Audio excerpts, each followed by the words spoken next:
ایک گھریلو زندگی کی مثال لیں. مثلاً ایک بچی کی شادی ہوتی ہے، وہ ایک نئے خاندان میں جاتی ہے، اب وہاں اس کا بہت سارے لوگوں سے واسطہ پڑتا ہے.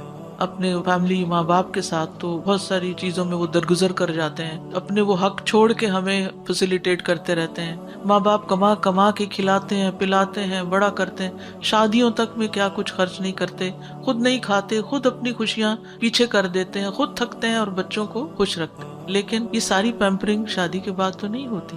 اب جب ایک لڑکی شادی ہو کے سسرال میں آتی ہے تو وہ یہی ایکسپیکٹ کر رہی ہوتی ہے کہ اب یہاں بھی مجھے شہزادی بنا کر ہی رکھا جائے. لیکن عموماً ایسا نہیں ہوتا.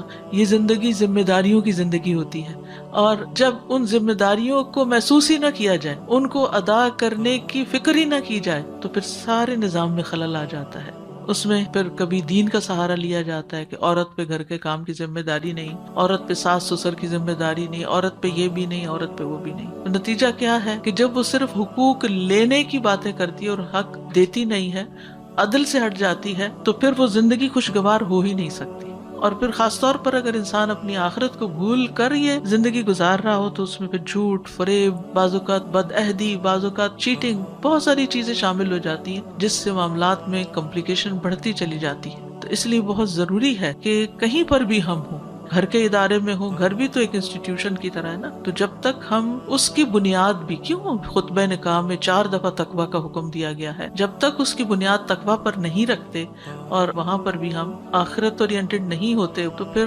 صحیح طور پر دنیا کی تعمیر بھی نہیں ہو سکتی. اور جب دنیا کی تعمیر صحیح نہیں کرتے، ہم یہاں فساد سے بھرا ہوا ہے گھر کو، اور جہاں کام کرتے ہیں اس جگہ کو بھی جہنم بنایا ہوا ہے، تو پھر آپ دیکھیے کہ اپنے لیے جنت کی تمنا کیسے رکھ سکتے ہیں. یعنی جب دوسروں کی زندگی ہم جہنم بناتے ہیں، دوسروں کا جینا حرام کرتے ہیں، دوسروں کو لیٹ ڈاؤن کرتے ہیں، دوسروں کو ذلیل کرتے ہیں، تو اللہ ہمیں عزت کہاں سے دے گا؟ سوچنے کی بات ہے.